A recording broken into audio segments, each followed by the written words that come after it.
حضرت عثمان ابن ابی العاص ایک صحابی، ان کے پاس ایک صحابہ ہے، انہوں نے کہا کہ وہ ختنے کی دعوت ہے. ختنے کی دعوت اللہ کے نبی کے زمانے میں نہیں ہوتی تھی، ابو بکر عمر کے زمانے میں نہیں ہوتی تھی، میں نہیں جاتا ایسی دعوت. تو امام اہل سنت کے امام تھے وہ کہتے ہیں عقیقے کی دعوت. حضرت تشریف لے گئے، دعوت قبول کرنا سنت ہے. جب دعوت قبول کر لی، جب وہاں گئے تو انہوں نے بتایا حضرت عقیقے کی تو دعوت تھی، مگر ایک چیز اور بھی، یہاں ایک صاحب آئے ہوئے ہیں بہت بڑے مولانا، اور وہ کہتے ہیں کہ اللہ کے نبی صلی اللہ علیہ وسلم کو ہر بات کا علم تھا، ہر چیز کا علم تھا، ہر چیز آپ جانتے تھے. علم ما کان و ما یکون، جو ہو چکا اور جو ہونے والا ہے دنیا میں سب آپ کو معلوم تھا. اور وہ کہتے ہیں کہ میری اس بات کو کوئی غلط ثابت نہیں کر سکتا، میں مناظرہ کرنے کے لیے تیار ہوں. مولانا عبدالشکور فاروقی کو بھی لے آؤ میرے سامنے، اور اولاً تو وہ آئیں گے نہیں، یہ بھی کہہ رہے ہیں اولاً تو آئیں گے نہیں، اور اگر وہ آ گئے تو 50 روپے انعام دیں گے ان کو. انگریزوں کا زمانہ تھا، 50 روپے کی بڑی ویلو تھی، 50 روپے دیں گے. حضرت گئے نہیں، یہ نہیں کہا مناظرہ ہے حضرت، وہ دعوت دی تھی عقیقے کی، کہا ایسا بھی، کہا اچھا ایسا ہے تو پھر چلو، اور حضرت تشریف لے گئے. اس کے بعد حضرت نے فرمایا دیکھیے مناظرہ تو ہوگا بعد میں، پہلے 50 روپے نکالیے آپ. پھر آپ نے چیلنج کیا تو آئیں گے نہیں، پہلے 50 روپے. اب کیا کریں، بس دینا پڑے ان کو. اس کے بعد کہا اب بتائیے آپ کیا کہہ رہے ہیں. کہنے لگے کہ حضور پاک صلی اللہ علیہ وسلم کو ہر چیز کا علم تھا، جو ہو چکا وہ بھی اور جو ہونے والا یہ بھی، کوئی چیز آپ کے علم سے باہر نہیں. تو حضرت نے فرمایا کہ ایسا نہیں، ایسا نہیں. اللہ کہتا ہے دینے والا خدا ہے نا، ارے دینے والا تو اللہ ہی ہے. انما انا قاسم واللہ یعطی، حضور فرماتے صلی اللہ علیہ وسلم میں تو بانٹ دیتا ہوں، دینے والا تو اللہ ہے. تو دینے والا اللہ ہے نا. حضرت نے فرمایا اللہ کہتا ہے کہ میں نے اپنے محبوب کو ہر چیز کا علم نہیں دیا. کہلے یہ کہاں لکھا ہوا ہے؟ کہلے قرآن تو آپ پڑھتے ہی ہیں، اور سورہ یاسین تو آپ کو یاد ہی ہوگی، وہ تو عام پبلک کو یاد ہوتی، آپ تو مولانا ہیں.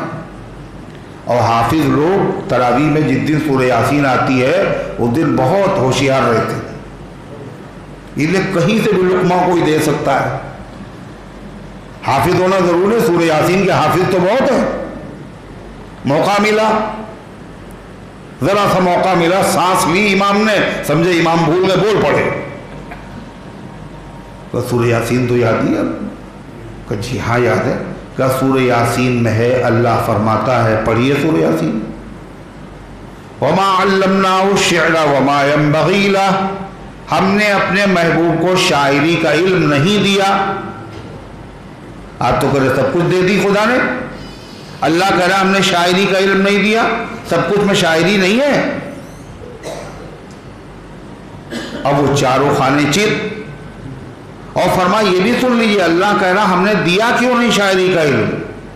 وما ينبغي له، وہ آپ کی شان کے لائق نہیں. کیا پتہ چلا اللہ نے اپنے محبوب کو وہی چیزیں دی ہیں جو آپ کی شان کے لائق تھی. آپ کو ایسے اصحاب دیے، ایسے اصحاب کسی نبی کو نہیں دیے. ایسی بیویاں آپ کو دی ہیں، ایسی خواتین اللہ نے کسی کو نہیں دی. یا نساء النبی لستن کاحد من النساء، اے پیغمبر کی بیویوں تم عام عورتوں کی طرح نہیں ہو، تمہارا مقام بہت اونچا ہے. اپنے محبوب کی زوجیت کے لیے ہم نے تمہیں منتخب کیا ہے. غلام آپ کے ایسے ایسے کسی کے غلام نہیں، بیٹے ایسے ایسے کسی کے بیٹے نہیں، بیٹیاں ایسی ایسی کسی کی بیٹیاں نہیں، آپ کا خاندان ایسا ایسا کسی کا خاندان نہیں. جو چیز دی اللہ نے شان کے لائق. تو 4 بیٹیاں خدا نے دی. اس کا مطلب کیا ہے؟ یہ نعمت ہے. اگر نعمت نہ ہوتی تو اللہ اپنے محبوب کو نہیں، اور ایک نہیں 4 4. اور کتنے مسلمان ایسے ہیں جو زمانے جاہلیت پلٹ کر کے آ رہا ہے پھر سے۔ قرآن نے ایک جگہ کہا وَلَا تَبَرُّجْنَا تَبَرَّجَ الْجَاهِلِيَّةِ الْأُولَى وَلَا تَبَرَّجْنَا، دیکھو اے مسلم خواتین، پہلی جاہلیت کی طرح بے پردہ نہ ہو جانا۔ پہلی جاہلیت کا لفظ کیا بتا رہا ہے؟ جب پہلی ہے تو کوئی دوسری بھی ہوگی۔ ہوں گا جب ہم پہلی مرتبہ حج کرنے گئے تھے تو وہاں یہ نہیں تھا، جہاں آج جو ہے وہ جو بڑے بڑے ٹاور تھے جہاں میں ٹھہرا تھا وہ جگہ تو اب طواف میں شامل ہے، وہاں لوگ طواف کرتے ہیں۔ جب میں پہلی مرتبہ گیا تو وہ باہر تھی، وہاں ٹھہرے تھے ہم۔ یہ پہلی مرتبہ کہہ کے حاجی صاحب نے کیا بتایا؟ کیا بتایا حاجی صاحب نے؟ بتائیے نا۔ جب میں پہلی مرتبہ حج کرنے گیا تو حاجی صاحب نے کہا نہیں مگر کہہ دیا سب کچھ۔ کیا کہہ دیا؟ کہ میں نے ایک حج نہیں کیا ہے، میں نے کئی حج کیے۔ جب پہلی مرتبہ میں گیا اس کا مطلب یہ دوبارہ بھی گئے۔ تو اللہ کہہ رہا وَلَا تَبَرَّجْنَا تَبَرُّجَ الْجَاهِلِيَّةِ الْأُولَى، پہلی جاہلیت کی طرح بے پردہ ہو کے نہ پھرنا۔ یہ پہلی کا لفظ بتا رہا ہے پھر زمانے جاہلیت پلٹ کے آئے گا اور بے پردگی پھر عام ہو جائے گی۔ ہوئی عام یا نہیں ہوئی بتائیے؟ اور دینداروں کے گھر پہ ہو گئی، تہجد گزاروں کے گھر پہ ہو گئی۔ اگر دیکھنا ہے تو شادی میں جا کے دیکھ لیجیے کیسی بے پردگی ہے۔ تو صرف بے پردگی ہی نہیں، جاہلیت کی بہت سی باتیں اس امت میں پھر سے پیدا ہو گئی۔ جاہلیت کی باتوں میں سے ایک کیا ہے پتہ ہے؟ دوسرے کے خاندان پر، ذات پر، نسب پر، برادری پر اعتراض کرنا۔ یہ چیز نہیں پائی جاتی مسلمانوں میں، یہ چیز نہیں پائی جاتی۔ آپ نے فرمایا میری امت میں یہ 3 عیب رہیں گے، ان میں سے ایک چیز یہ بھی ہے وہ خاندانوں پر اعتراض کریں گے۔ حضرت تھانوی رحمۃ اللہ علیہ جب گئے وہاں جونپور ایک دعوت میں تو وہاں کیا ہوا، وہ ایک خط حضرت نے پڑھ کے سنایا کہ یہاں جب میں آنے لگا تو کسی نے خط یہاں سے بھیجا تھا اور اس میں 3 باتیں لکھی تھی اور تینوں بڑی خطرناک تھی۔ کہ ایک اس میں تو یہ لکھا ہوا ہے کہ تم جلاہے ہو، دیکھا آپ نے، اور تم ہمارے وہاں بیان کرنے آئے ہو، انصاری ہو تم۔ تو حضرت نے فرمایا یہ جلاہا ہونا اور انصاری ہونا اسلام میں کیا ہی ہے؟ اسلام میں تو سب برابر ہے۔ اللہ کے وہاں تقوی کی پوچھ ہے، جس میں تقوی زیادہ ہوگا اسی کا درجہ اللہ کے وہاں زیادہ ہوگا۔ یہ خاندان تو تعارف کے لیے ہیں۔ اور پھر فرمائے یہ بات غلط ہے، میں جلاہا نہیں۔ پہلے مسئلہ بتایا پھر یہ بتایا۔ زمانے جاہلیت کی چیزوں میں سے ہے بین کر کے، ماتم کر کے رونا، کسی کے مرنے پر مرثیے پڑھنا، یہ زمانے جاہلیت میں ہوتا تھا۔ اسلام نے آ کے اس رسم کو ختم کر دیا تھا۔ آج پھر سے یہ رسم زندہ ہو گئی نہیں ہو گئی بتائیے؟ ایک مذہب میں تو باقاعدہ یہ مذہب کا جز بن گیا، اس کی پہچان ہی یہی ہے۔ عزاداری، مرثیہ اور اسی طریقے سے بین و ماتم، یہ زمانے جاہلیت کی رسم ہے۔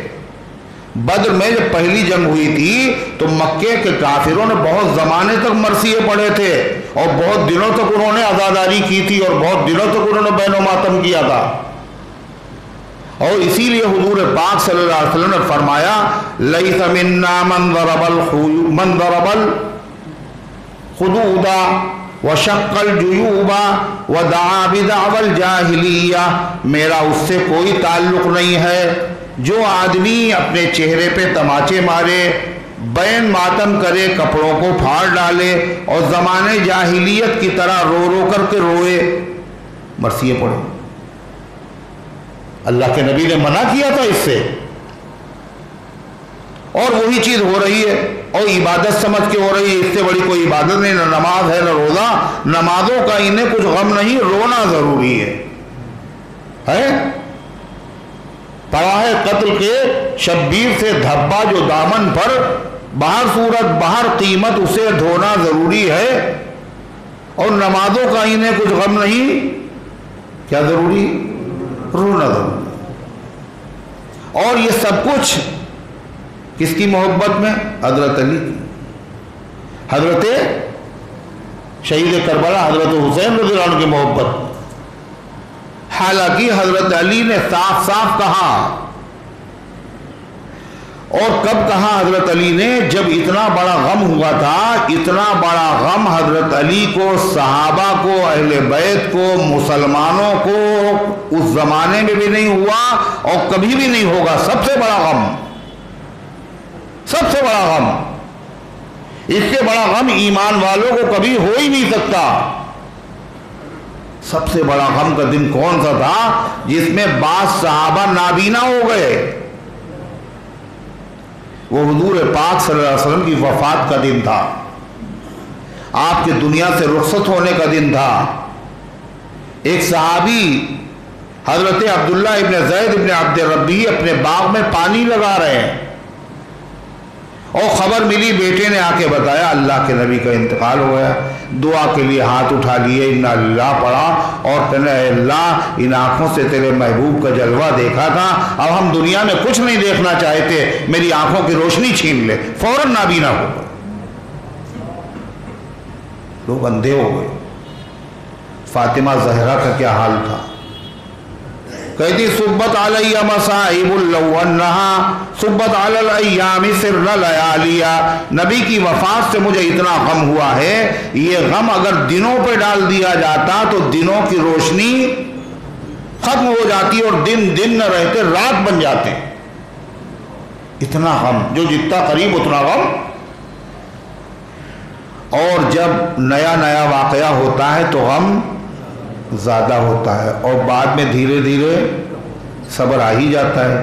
مگر یہ کیسا غم ہے کہ 1400 سال ہو گئے ابھی تک بولیے ختم ہی نہیں ہوا۔ اور ختم ہو کیسے؟ اس لیے یہ وہ غم ہے ہی نہیں جس کے اندر باقاعدہ سیٹنگ ہوتی ہے، ایسا غم ہے، باقاعدہ پروگرام کے تحت ہوتا ہے یہ غم، ہے نا؟ جیسے شادیاں ہوتی ان میں سیٹنگ ہوتی ہے نا، پروگرام ہوتا ہے کہ صاحب بارات اتنے بجے اور نکاح اتنے بجے اور رخصتی اتنے بجے اور کھانا اتنے بجے ہوتا ہے۔ آپ نے کبھی جنازے میں بھی یہ سنا؟ کبھی سنا کسی کے مرنے پر کوئی کارڈ چھپا ہو، اس میں پروگرام سیٹ کیا گیا ہو؟ مگر یہ کیا اتنے بجے آنا، اتنے بجے روئیں گے، ٹی وی والے بھی آئیں اور اخبار والے بھی آئیں، اتنے بج کے اتنے منٹ پہ روئیں گے ہم، یہ غم ہے۔ معین رنج اور غم کا کوئی موسم نہیں ہوتا، رنج اور غم کا بھی کوئی موسم ہوتا ہے؟ معین رنج اور غم کا کوئی موسم نہیں ہوتا، مرتب جشن ہوتا ہے، مرتب غم نہیں ہوتا۔ سٹنگ کے ساتھ غم نہیں منایا جاتا، جشن منایا جاتا، خوشی منائی جاتی ہے۔ ہماری نسبتیں شیر خدا حضرت علی سے ہیں، میاں معلوم ہے شیروں کے گھر ماتم نہیں ہوتا۔ تو غم تازہ تھا حضرت علی، پھر حضور کے کتنے قریبی رشتہ دار، چچا زاد بھائی بھی ہیں، حضور نے ان کو پالا بھی ہے، داماد بھی ہیں، اور موقع کیا ہے پتہ ہے؟ حضور پاک صلی اللہ علیہ وسلم کا جسد اطہر حضرت علی کے سامنے ہے اور وہ ان کو نہلا رہے ہیں، حضور نہلا رہے ہیں حضرت علی، اور جب نہلا رہے ہوں گے تو غم کتنا تازہ ہوگا۔ حضرت علی نے جو بات اس وقت کہی ہے وہ خود ان کی کتابوں میں لکھی ہوئی جو غم مناتے ہیں۔ حضرت علی نے کیا کہا؟ اے اللہ کے رسول، اگر آپ نے ہمیں صبر کرنے کا حکم نہ دیا ہوتا، لولا امرت بالصبر ونہیت عن الجزع، اگر آپ نے صبر کرنے کا حکم نہ دیا ہوتا اور جزا فضا گریوزاری بین و ماتم سے منع نہ کیا ہوتا تو میں اتنا روتا کہ پورے جسم کا پانی ختم ہو جاتا، مگر آپ نے منع کیا ہے، اس لیے ہم کچھ نہیں کریں۔ صبر کا حکم دیا، حضرت علی تو یہ کر رہے ہو، تم کیا کر رہے ہو؟ تم کیا کر رہے ہو؟ فاطمہ زہرا رضی اللہ عنہ سے حضور پاک صلی اللہ علیہ وسلم نے کیا کہا تھا، کیا فرمایا تھا؟ سب سے غم تو فاطمہ ہی کو تھا، سب سے قریبی 6 مہینے کے بعد وفات ہو۔ فاطمہ، یہ بھی انہی کی کتاب میں لکھا ہوا، فاطمہ جب میرا انتقال ہو جائے تو اپنا چہرہ نہ پیٹنا اور اپنے سر کے بال نہ بکھیرنا اور ہائے وائے کر کے رونا نہیں، اور فرمایا کہ دیکھو میرے اوپر لا تقیمی علیہ نائحہ، نوحے نہ پڑھنا، مرثیہ نہ پڑھنا۔ یہ حضور اپنی بیٹی کو وصیت کر کے گئے۔ آج کیا ہو رہا ہے؟ بولو، وہی سب ہو رہا نہیں ہو رہا؟ نبی کی وصیت، حضرت علی کا فرمان، حضرت فاطمہ کا، انہی کا نام لے لے کر کے اور انہی پہ رونا، مخالفت۔ اور اس سے بڑی بات، اس سے یہ پتہ چلا کہ نام محبت کا لیتے رہو اور ان بزرگوں کی سب کی مخالفت کرتے رہو، یہ ہے مذہب، یہ ہے۔ اس سے بڑی بات حضرت علی رضی اللہ عنہ، یہ بھی ان کی کتاب میں لکھا ہوا، لا تلبسوا السواد فإنه لباس فرعون، کالے کپڑے مت پہنو، یہ فرعون کا لباس ہے۔ حضرت علی کا فرمان۔ محرم میں آپ دیکھ لیے، عوام، خواص، پڑھے لکھے، غیر پڑھے لکھے، سب کالے کالے۔ منع کیا تھا نا کالے کپڑے نہ پہننا، اور سب کالے کپڑے پہنو۔ اس کا نام کیا ہے؟ محبت ہے۔ محبت اسی کو کہتے ہیں جس سے منع کیا جائے وہی کیا جائے، اور اتنے بڑے پیمانے پہ کیا جائے۔ اس کا مطلب یہ ہے کہ تم نے محبت کا نام رکھ لیا ہے، مگر محبت نہیں ہے، بلکہ یہ کیا ہے؟ اہل بیت کی مخالفت ہے۔ اور نام بدلنے سے چیز بدل نہیں جاتی۔ اگر شراب کا نام شربت رکھ دیا جائے تو بولو کیا ہو جائے گا؟ وہ شربت ہو جائے گا۔ اسی طریقے سے نبی کی مخالفت، صحابہ کی مخالفت، اہل بیت کی مخالفت، حضرت علی کی مخالفت، حضرات حسنین کی مخالفت، اور اس کے بعد نام اس کا کیا ہے؟ محبت اہل بیت۔ اس کا مطلب ان لوگوں نے نام بدل دیا خالی، اور ہے کیا؟ عداوت۔ خرد کا نام جنوں رکھ دیا، اور جنوں کا خرد، جنون کہتے ہیں پاگل پن کو، پاگل پن کا نام کیا رکھ دیا؟ عقل، خرد کہتے ہیں عقل کو۔ جنوں کا نام خرد رکھ دیا، اور خرد کا جنوں، جو چاہے آپ کی چشمے کرشمہ ساز کرے۔ تو زمانے جاہلیت کی جو عادتیں ہیں، ان عادتوں میں سے جو جائیں گی نہیں اس امت سے، آپ نے کیا فرمایا؟ خاندان پر اعتراض کرنا، ذات پر اعتراض کرنا، فخر کرنا، دوسرے کو ذلیل سمجھنا، اور کیا بتایا ان میں سے؟ زمانے جاہلیت کی کیا چیز ہے؟ بین کرنا، ماتم کرنا، مرثیے کر پڑھنا، نوحے پڑھنا، ان کا اسلام سے کوئی رشتہ اور تعلق نہیں ہے۔ تو باہر صورت میں عرض یہ کر رہا تھا کہ اللہ تبارک و تعالیٰ نے احسان فرمائے ہیں، اور انسان میں جب انسانیت ہوتی ہے تو کیا کرتا ہے؟ وہ جس کا احسان ہوتا ہے اس کی مخالفت نہیں کرتا، اس کو مانتا ہے، چاہے وہ کافر کیوں نہ ہو۔ جیسے اس نے کہا تھا ابو بکر سے، اگر احسان نہ ہوتا تو تمہارے احسان کا جواب دیتے، کہا تھا۔ اللہ کہتا تم کیسے ہو یہ بتاؤ، سب سے زیادہ احسان کس کے ہیں؟ بولو، اللہ کے، اور اسی خدا کے ساتھ کفر کر رہے ہو۔ اور ان میں سے کوئی بھی، میں بتا رہا تھا، کوئی بھی کافر اللہ کا منکر نہیں تھا۔ یاد کیجئے کہاں تک بات پہنچ گئی۔ اللہ کا منکر نہیں تھا، وہ کیا لکھتے تھے؟ بسمک اللہم، اللہ کے نام سے جب کام کرتے تھے، جیسے پڑھتے بسم اللہ الرحمن الرحیم، وہ کیا کہتے تھے؟ بسمک اللہم۔ ابو جہل نے کیا دعا مانگی تھی؟ اللہم کہہ کر کے حرم میں دعا مانگی تھی۔ جب سواریوں پہ سوار ہوتے تھے اور مصیبت میں پھنس جاتے تھے تو مدد کے لیے کس کو پکارتے تھے؟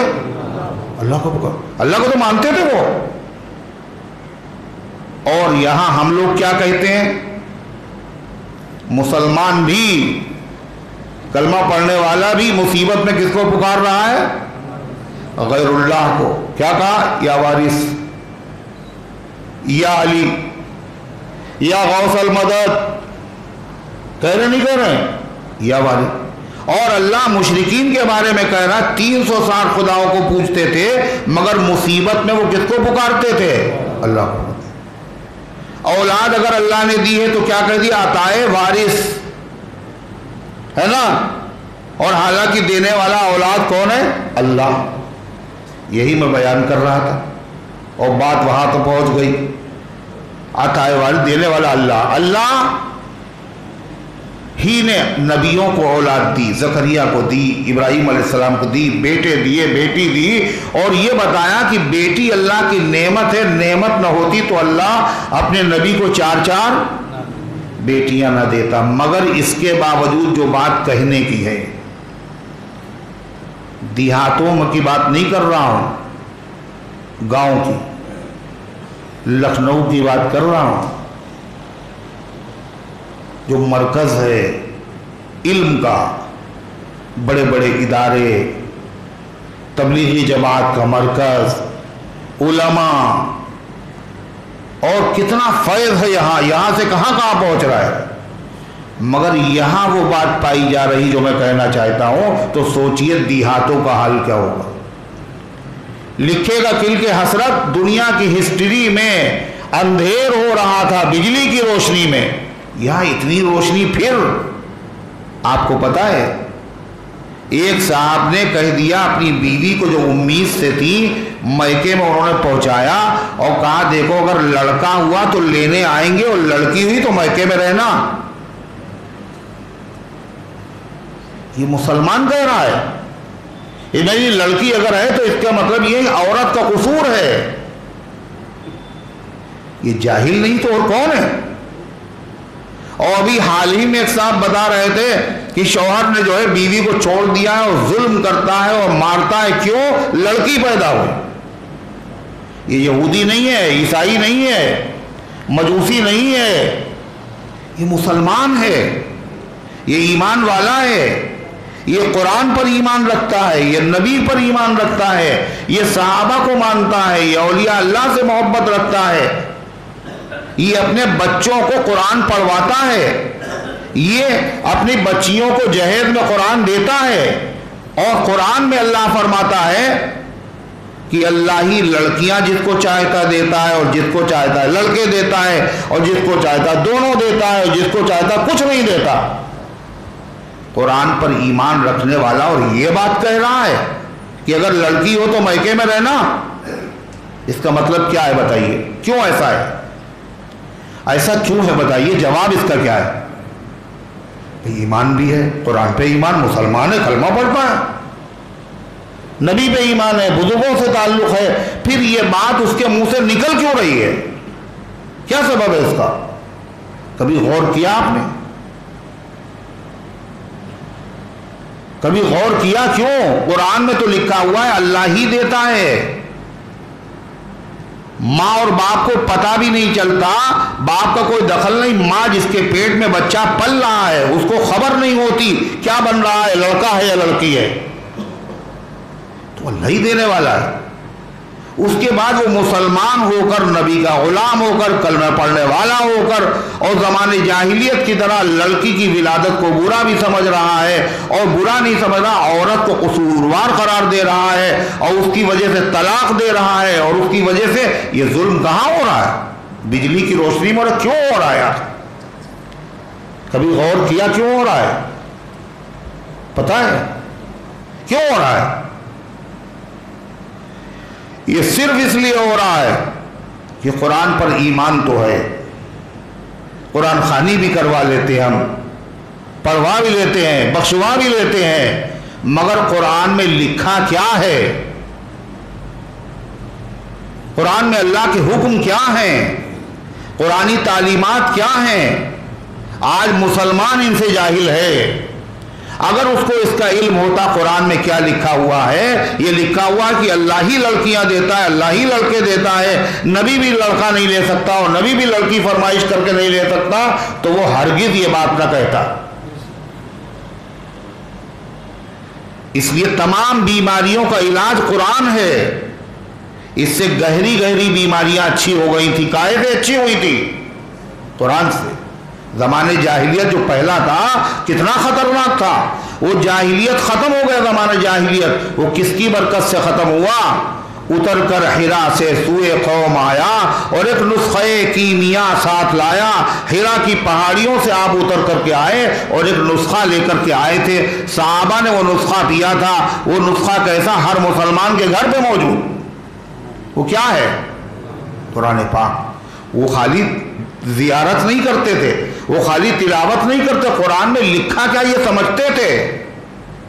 جتنے طلاق کے واقعات ہوتے ہیں یاد رکھیے، جتنے طلاق کے واقعات ہوتے ہیں اور جتنے گھر میں جو اس کے علاوہ خلاف شریعت کام ہوتے ہیں، جو بدعتیں آج مسلمانوں کے گھروں پہ زندہ ہیں، ان سب کی بنیاد کیا ہے؟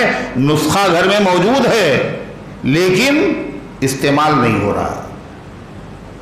قرآن بڑی اچھی کتاب ہے، ایمان بھی ہے، بڑی پاکیزہ، بڑی ثواب کی کتاب ہے، مگر جب تک اس نسخے کو استعمال سمجھیں گے نہیں، اس سے فائدہ نہیں ہوگا، بدعتوں کا خاتمہ نہیں ہوگا۔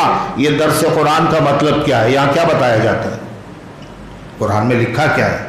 کوئی زندگی کا ایسا مسئلہ نہیں ہے جو تقریر میں بیان کر دیا جائے، کسی عالم کی تقریر میں آپ سنیں پورا دین آ جائے اس میں۔ کوئی کتاب آپ لے کر کے پڑھیں، چاہے کوئی بھی کتاب ہو، آپ منتخب احادیث پڑھ لیں، آپ فضائل اعمال پڑھیں، آپ بخاری شریف پڑھ لیں، مگر دین کی ہر بات اس کتاب میں بولو نہیں ملے گی۔ دین کی ہر بات، زندگی کا ہر مسئلہ، دستور حیات، دستور زندگی اگر کوئی ہے تو وہ کس کا ہے؟ وہ اللہ کی نازل کرتا کتاب قرآن پاک میں ہے۔ ہر مسئلے کا ذکر، ہر مسئلے کا حل، مگر افسوس غافل مضطرب انسان کیوں اتنی پریشانی میں ہے؟ ہر مسائل کا تیرا آیات قرآنی میں ہے۔ کاش کہ اللہ تعالیٰ یہ احساس ہر مسلمان کے دل میں پیدا کر دے۔ اب تک تو نہیں سنا جاہل تھے، کہا جاہل کہاں ہے؟ LLB کی ہے ہم نے، اب کیوں ہو گیا آپ نے؟ قرآن تو نہیں معلوم ہے، آپ جاہل ہیں، ایسے ہی پیدا ہوئے ایسے ہی مرو گے۔ کسی کتاب کو اگر نہ پڑھا ہوتا کوئی بات نہیں ہے، قیامت کے دن اسی کتاب کے بارے میں سوال ہوگا۔ القرآن حجت لک علیہ، قرآن تمہارے حق میں گواہی دے گا یا تمہارے خلاف گواہی دے گا، اور جس کے حق میں گواہی دے گا اس کا جنت میں جانا ضروری ہے، جس کے خلاف گواہی دے گا اس کا جہنم میں جانا ضروری ہے۔ قرآن کو اپنے خلاف گواہ بنا رہے ہیں ہم۔ قرآن کس کے خلاف گواہی ہے؟ اللہ یہ پڑھتا تو تھا مگر اس نے کبھی ہم کو سمجھا نہیں، اس میں عمل نہیں کیا اس نے ہمارے اوپر۔ اور عمل کب ہوگا؟ پہلے علم ہوگا پھر عمل ہوگا۔ اور علم کا ذریعہ کیا ہے؟ مدرسے میں تو آپ جانے سے رہے، ہر آدمی مدرسے میں جائے اور قرآن کی تفسیر پڑھے علماء سے، یہ ہو سکتا ہے؟ یہی ذریعہ ہے کہ درس قرآن ہو، اس میں شرکت کرے۔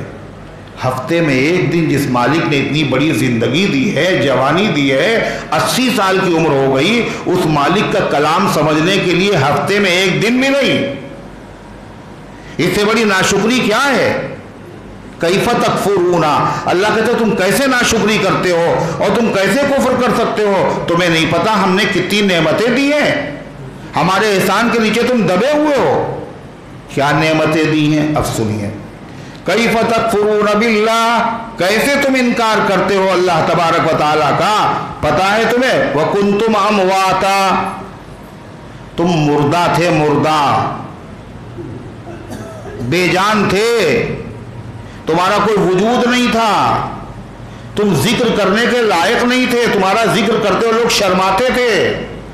هل أتى على الإنسان حين من الدهر لم يكن شيئا مذكورا، ہر انسان پر ایک وقت ایسا آیا ہے انسان قابل ذکر چیز ہی نہیں تھا، یہ تو ایک ناپاک قطرہ تھا، ارے تھا نہیں تھا، جس قطرے کے نکلنے کے بعد پورا جسم ناپاک ہو جاتا تھا، قرآن پڑھ نہیں سکتا، نماز پڑھ نہیں سکتا، گھناؤنی چیز تھے تم، جان نہیں تھی تمہارے اندر، کنتم امواتا، تم مردہ تھے، بے جان تھے، پھر ہم نے تمہیں کیا دیا ہے پتہ ہے؟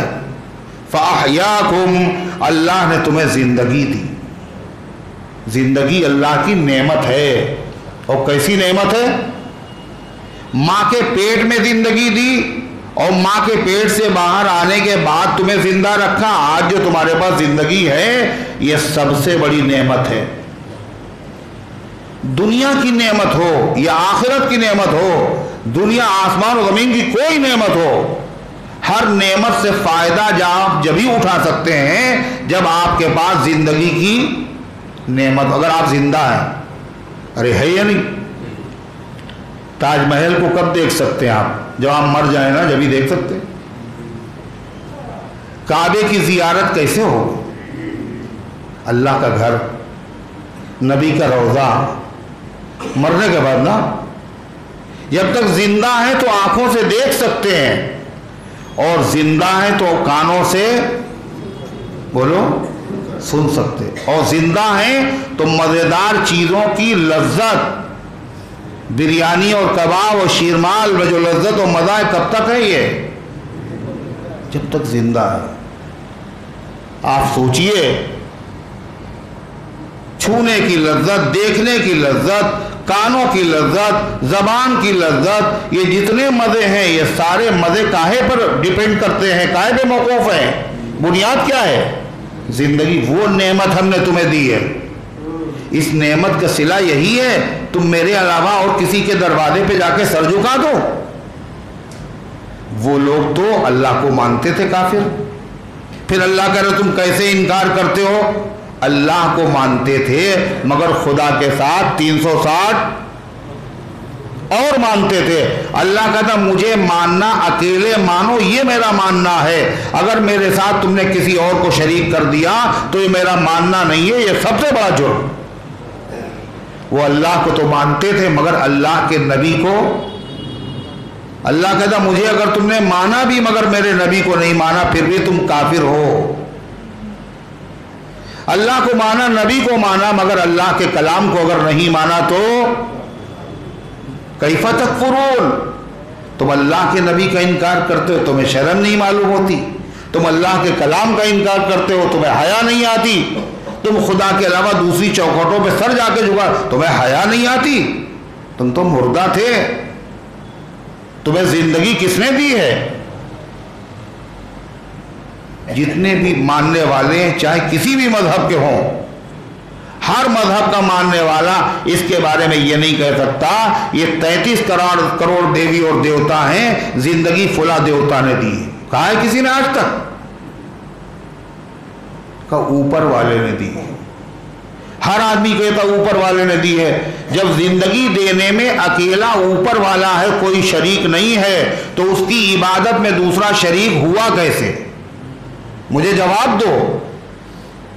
یہ اللہ کا کلام سوال کر رہا ہے کفر کرنے والوں سے، خالی مسلمانوں سے نہیں، یہ تو تمام ذکر للعالمین، تمام عالم کے لیے نصیحت نامہ ہے۔ جو بھی کفر کر رہا ہے، اللہ کیف تکفرون، تم کیسے انکار کر رہے ہو، کیسے کفر کر رہے ہو تم؟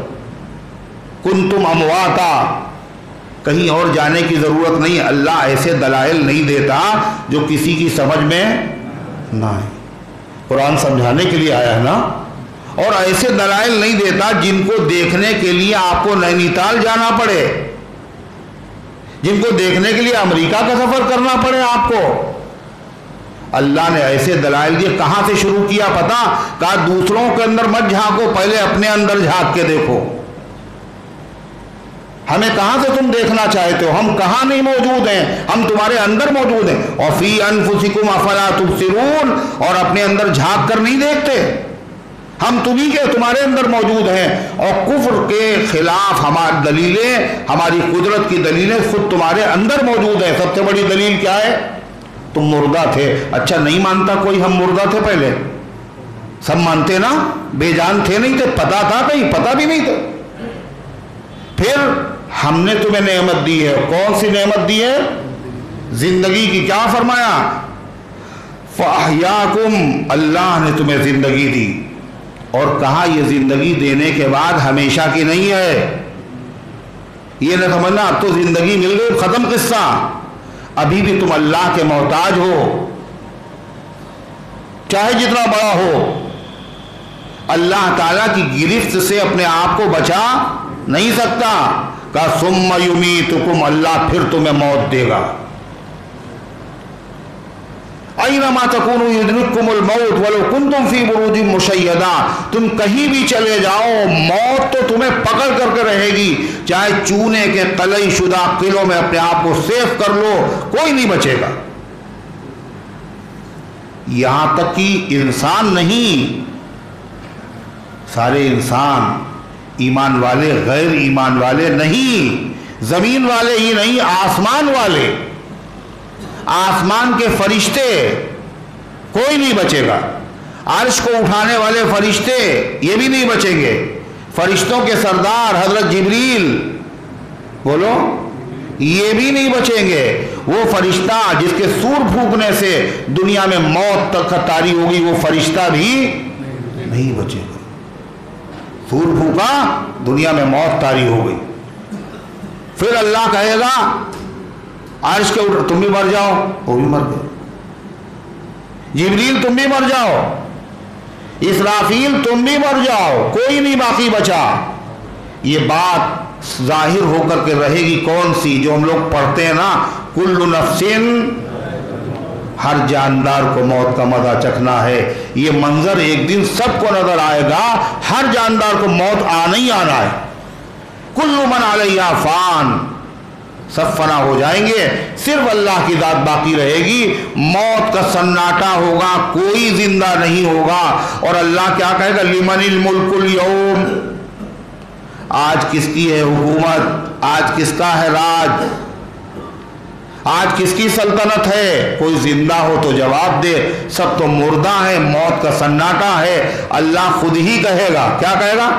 خود ہی سوال خود ہی جواب، للہ الواحد القہار، اس اللہ کی حکومت ہے جو اکیلا ہے اور ہر ایک پر غالب ہے، سب اس کے نیچے، سب کے اوپر وہ ہے۔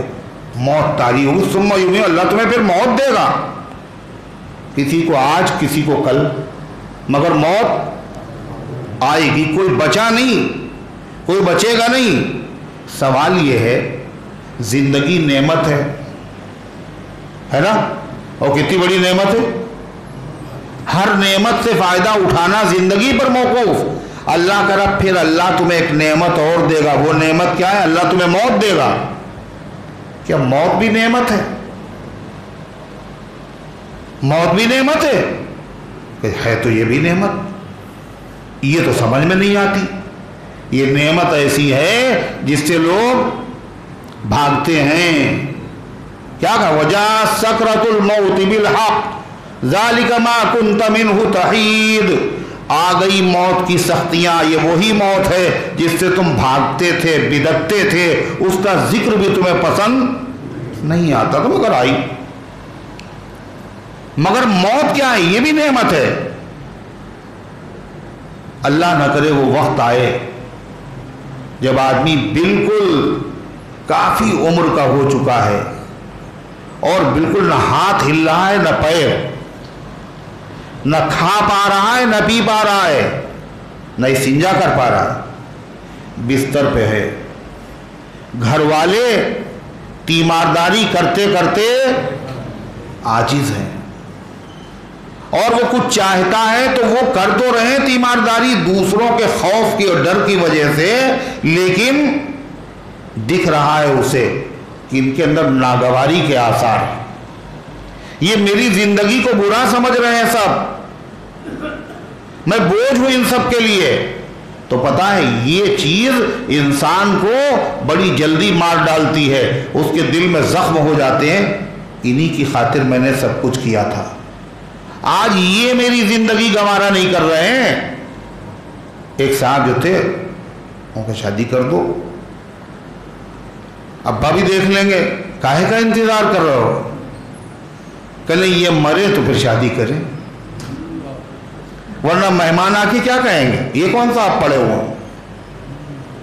آپ بتائیے ایسے موقع پر جو زخم ہوتے ہیں آدمی کے دل میں وہ بھر نہیں سکتے، ایسے موقع پر آدمی کیا تمنا کرتا ہے؟ میری زندگی اے اللہ اور لمبی کر دیے تھوڑی سی، یہی کہتا ہے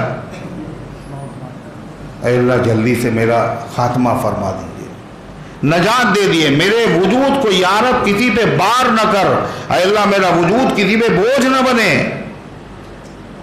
تو اس وقت اس کے لیے زندہ رہنا نعمت ہے یا مر جانا نعمت؟ بتائیے، اس کے حق میں بھی نعمت ہے اور جو اس کے تیماردار ہیں ان کے حق میں بھی نعمت ہے، اور فرمایا موت تو نعمت ہے ہی، مگر حلق کے نیچے یہ نعمت اترتی نہیں، پسند نہیں آتی یہ نعمت۔ لیکن کیوں نہیں آتی؟ اس لیے کہ ہم لوگوں کا معاملہ دوسرا ہے۔ کیا ہے؟ ایمان اور یقین وہ مضبوط نہیں ہے، ورنہ یہ موت کے بغیر جو سب سے بڑی نعمت ہے، سب سے بڑی نعمت کیا ہے معلوم ہے؟ سب سے بڑی نعمت سوچ کے بتاؤ کیا؟ حضور پاک صلی اللہ علیہ وسلم کا دیدار۔ اچھا، اور جنت۔ جنت میں ہر نعمت موجود ہے، مگر جنت سے بھی زیادہ قیمتی نعمت ایک ہے جو سب سے آخری نعمت ہے، اللہ کا دیدار اور اللہ کی رضا۔ اس سے بڑی نعمت کوئی ہے ہی نہیں۔ یہ نعمت ملے گی کیسے یہ بتاؤ آپ؟ سب سے بڑی نعمت ہے، مگر یہ نعمت بغیر مرے ہوئے مل نہیں سکتی۔ موت ہی ذریعہ ہے اس نعمت کے ملنے کا۔ جو چیز نعمت کے ملنے کا ذریعہ ہو وہ چیز کیا ہوتی ہے؟ مصیبت یا نعمت؟ کیا ہوتی ہے وہ بھی تو نعمت۔ اتنی بڑی چیز ملے گی مگر ملے گی نہیں، کیسے ملے گی؟ اللہ سے ملاقات ہوگی کیسے؟ یہ پل ایسا ہے اس پر سے گزرے بغیر محبوب کی محبوب سے ملاقات نہیں ہو سکتی۔ الموت جسر یوصل الحبیب الی الحبیب۔ موت ایک پل ہے جو ایک چاہنے والے کو دوسرے چاہنے والے سے ملا دیتا ہے، اس کے بغیر کوئی نہیں ملے، اور اس سے گزرنا ہی ہے۔ کیا کہا گیا حدیث میں؟ الموت تحفۃ المومن۔ موت مومن کے لیے گفٹ ہے، گفٹ، تحفہ ہے، تحفہ۔ کہ ہمیں تو نہیں لگتا بھائی موت، ہر آدمی بھاگتا ہے موت سے، یہ طبعی بات ہے۔ حضرت زبیر، حضرت بلال کیا کہہ رہے ہیں پتہ ہے؟ غدن نلقى الاحبہ محمدا وحزبہ، کل دیکھنا اپنے دوستوں سے ملاقات ہوگی، اپنے محبوبوں سے ملاقات ہوگی، محمد صلی اللہ علیہ وسلم سے ملاقات ہوگی، ابو بکر عمر سے ملاقات ہوگی، اور وہ خوش ہیں۔ کہے سے مدت سے امیر اس سے ملنے کی تمنا تھی، مدت سے امیر اس سے ملنے کی تمنا تھی، آج اس نے بلایا ہے لینے کو، قضا آئی فرشتہ آ گیا۔ اللہ کے نبی کو اختیار دیا گیا، آپ دنیا میں رہنا چاہیں تو دنیا میں آپ رہیں، اور اگر اللہ سے آپ ملاقات کرنا چاہیں تو اللہ تعالیٰ سے ملاقات آپ فرما لیں۔ آپ نے کیا فرمایا؟ ایک بندے کو اختیار دیا گیا، دنیا میں رہنا چاہو دنیا میں رہو، اللہ سے ملنا چاہو تو اللہ سے مل لو۔ اس بندے نے دنیا کے مقابلے میں اللہ کی ملاقات کو اختیار کیا۔ نام نہیں لیا آپ نے۔ حضرت صدیق اکبر بیٹھے ہوئے تھے، یہ آخر زمانے کی بات ہے بالکل۔ صدیق اکبر رونے لگے زار و قطار، اور کہنے نفدیکا بآبائنا و امہاتنا، ہمارے ماں باپ آپ پر قربان ہو جائیں، اور روئے جا رہے ہیں۔ لوگوں نے کہا ارے اللہ کے نبی ایک آدمی کی بات کر رہے ہیں، اللہ نے اسے اختیار دیا، زندہ رہنا چاہو دنیا میں رہو، اور اگر وفات تم آنا چاہو تو وہاں مل جاؤ، ایک آدمی کا ذکر کیا ہے اور یہ رو رہے ہیں۔ حضرت ابو سعید خدری کہتے ہیں کان ابو بکر اعلمنا، ابو بکر تمام صحابہ میں سب سے بڑے عالم تھے، کوئی نہیں سمجھ سکا۔ یہ نبی کسی اور کے بارے میں نہیں کہہ رہے بلکہ اپنے بارے میں کہہ رہے ہیں۔ آپ دنیا میں اب رہنا نہیں چاہتے، اب اللہ تعالیٰ سے ملاقات آپ نے پسند کر لی، اللہم بالرفیق الاعلیٰ، اللہم بالرفیق الاعلیٰ، آپ بار بار یہ کہہ رہے ہیں، تو کیا چیز ہے؟ موت بھی اللہ کی نعمت ہے، مگر ایک عجیب و غریب بات ہے، اور وہ حقیقت سچائی ہے، اور اس سچائی کو سے پردہ کس نے اٹھایا پتہ ہے؟ یہ احسان کس کا ہے؟ ام المومنین حضرت عائشہ صدیقہ۔ ایسا سوال ہے جس کا کوئی جواب ہی نہیں، چاہے جتنا بڑا متقی ہو، پرہیزگار ہو، چاہے جتنا بڑا آدمی نیک و صالح ہو، تو وہ کیا کرتا ہے؟ موت اس کو فطری طور پر، طبعی طور پر پسند نہیں ہے۔ ارے ہے، اور حدیث میں ہے من احب لقاء اللہ، جو اللہ سے ملنا پسند کرتا ہے، احب لقاءہ، اللہ اس سے ملنا پسند کرتا ہے، ومن کرہ لقاء اللہ، جو اللہ سے ملنا نہیں پسند کرتا، اللہ اس سے بھی۔ اور اللہ سے ملاقات کیسے ہوتی ہے؟ موت کے ذریعے سے۔ تو یہ تو عجیب چیز، موت تو کسی کو پسند آتی نہیں۔ تو عائشہ صدیقہ رضی اللہ عنہا نے اللہ کے نبی صلی اللہ علیہ وسلم کے سامنے یہی سوال کر دیا جو ہم سب کے لیے تسلی کا سامان بن گیا۔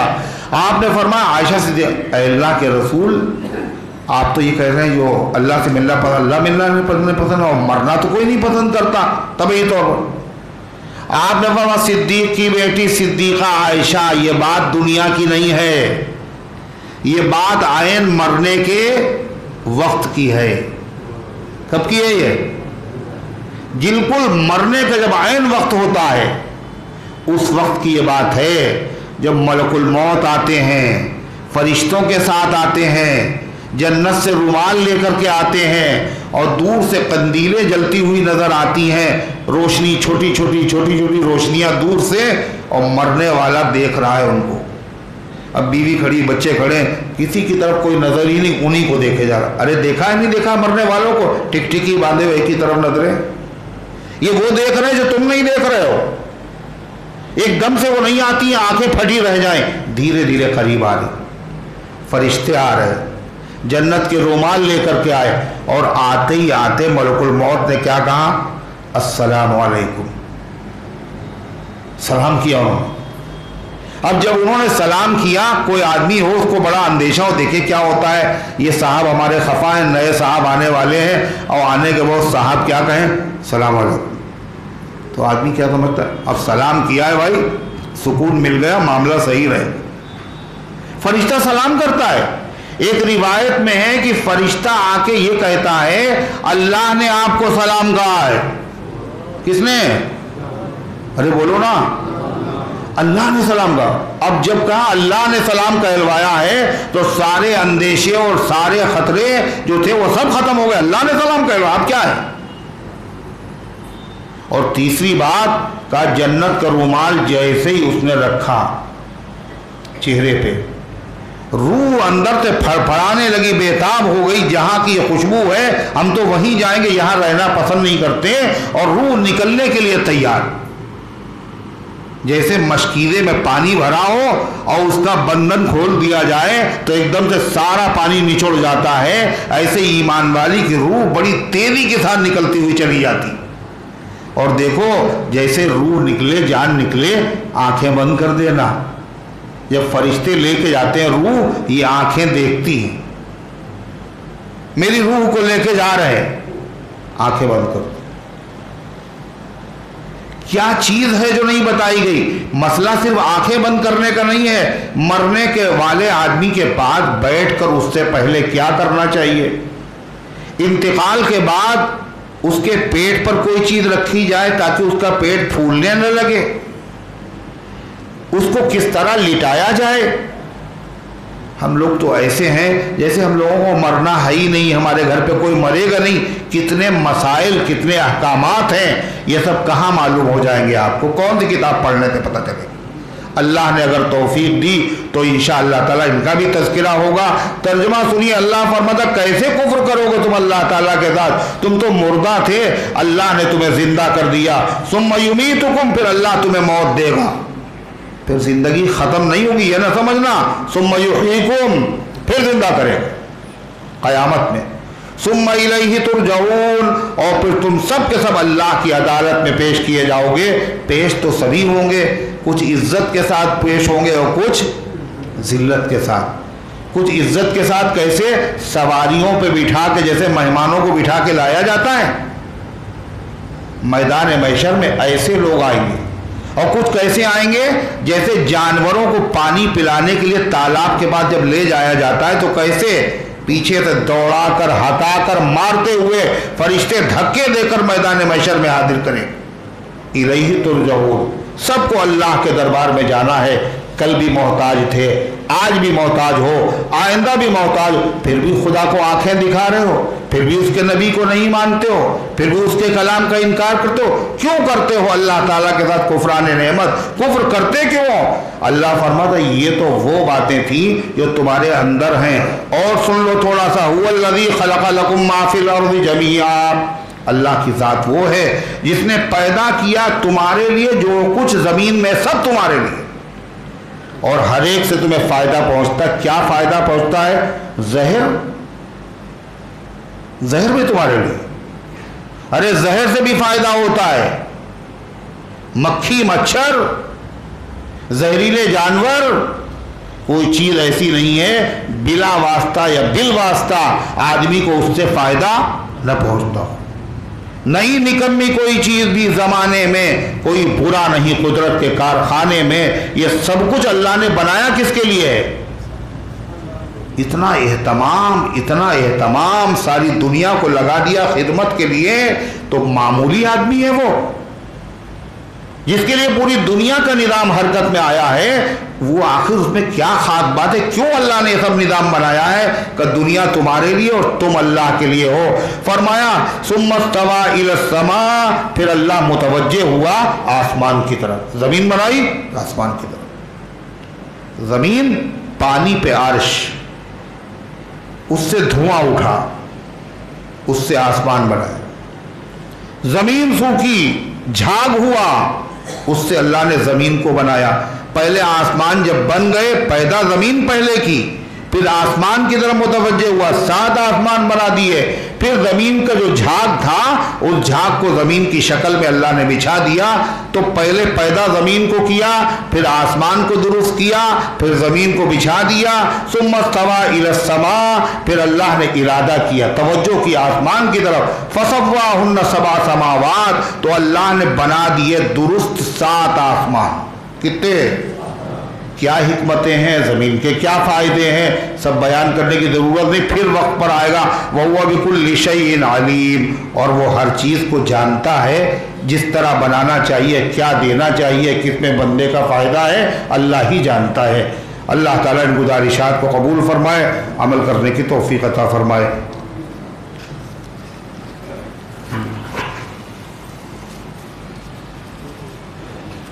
آراف کی بہن کا آپریشن ہوا ہے، اللہ تعالیٰ ان کو شفا عطا فرمائے۔ اور وہ منا بھائی ہیں تو ان کی بیوی کی بھی دماغ میں گاٹھ ہے، دعا کیجیے اللہ شفا عطا فرمائے۔ نام محمد کلیم ہے، اتنی دوا ہو رہی ہے مگر کچھ آرام نہیں مل رہا ہے۔ اللہ تعالیٰ کلیم صاحب کو شفا عطا فرمائے اور امت کے تمام مریضوں کو شفا عطا فرمائے۔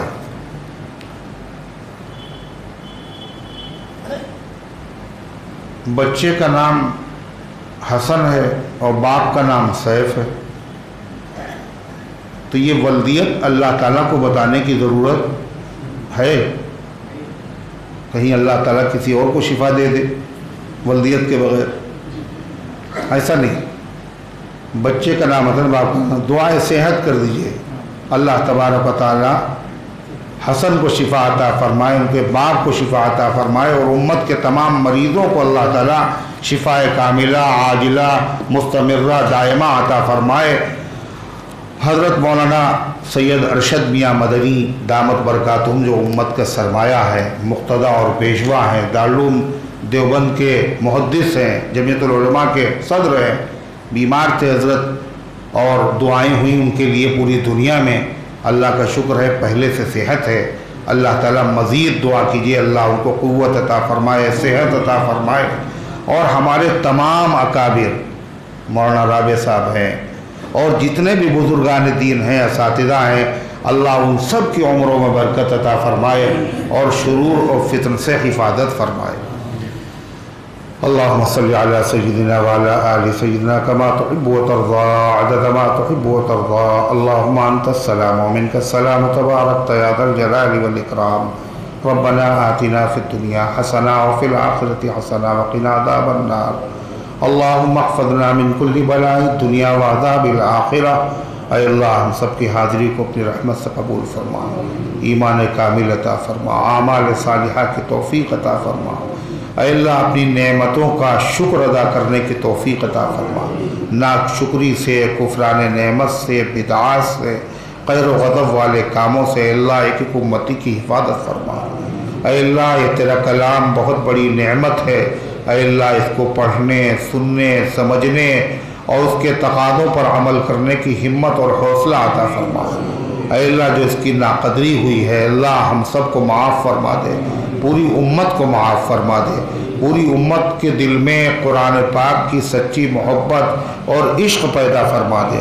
اے اللہ اس درس قرآن کو اپنی رحمت سے قبول فرما، اس کے فیض کو گھر گھر کے اندر پہنچا دے۔ اے اللہ اس کی برکت سے پورے محلے پر رحمت کا نزول فرما، شرور اور فتن سے حفاظت فرما۔ اے اللہ جو بیمار ہے ان کو شفا عطا فرما، جو حاجت مند ہے ان کی حاجتوں کو پورا فرما، جن کو رشتوں کی ضرورت ہے اچھے رشتے عطا فرما دے، جن کے رشتے طے ہو چکے ہیں ان کو آسانی سے پائے تکمیل تک پہنچا دے۔ اے اللہ جن کے وہاں شادیاں ہیں، فرائض ادا ہو رہے ہیں، اے اللہ عافیت کے ساتھ ان فرائض کو ادا کرنے کی توفیق عطا فرما، برکت عطا فرما، دنیا اور آخرت کی رسوائی سے بچا لے، دنیا اور آخرت میں راحت اور آرام عطا فرما۔ اے اللہ جنہوں نے دعاؤں کے لیے کہا ہے یا لکھا ہے ان کا ہم پر حق ہے یا وہ امید رکھتے ہیں، اللہ ان سب کے نیک مقاصد میں کامیابی نصیب فرما۔ شریف صاحب کی، اہلیہ کی اے اللہ مغفرت فرما اور امت کے تمام مرحومین کی مغفرت فرما، درجات کو بلند فرما۔ اے اللہ ہم سب کو اسلام پر زندہ رکھ، ایمان پر موت دے، ایمان والوں کے ساتھ حشر فرما۔ آمین یا رب العالمین، وصلی اللہ علیہ وسلم۔